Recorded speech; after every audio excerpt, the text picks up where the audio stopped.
On a typical goat dairy, there are two very distinct herds. There's the milking herd, which is the obvious, and then there's the meat herd.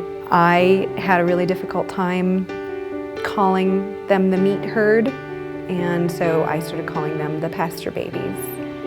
The first time I really met Tripod and noticed her as an individual was when we returned home to find that a neighbor had called to say that there was a goat crying in the fence close to his house in the pasture, and went to investigate and found that one of her back legs had gotten wrapped up in shoddy electric fencing. She also was terrified of humans. She had never been touched by humans in any kind way.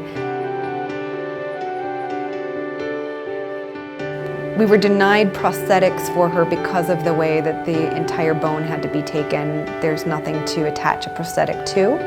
So at this point, we've contacted several companies that can manufacture a wheelchair for her to pull that back end around more comfortably and have a more full, enjoyable life.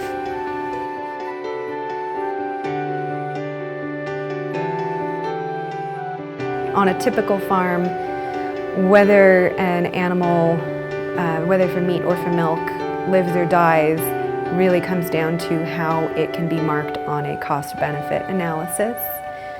And a goat that needs to see a vet is a liability.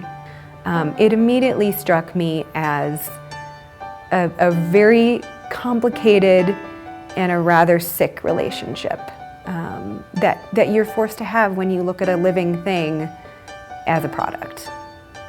What I saw was mothers being taken from their babies, babies being taken from their mothers, babies being sent to terrifying places to die as a product.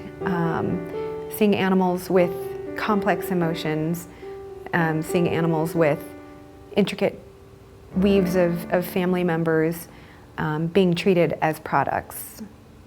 That was horrifying, that was heartbreaking for me. And from that, Broken Shovels Farm was born to be a place where animals could be rescued, their lives could be valued, their emotions could be catered to, and no one had to die.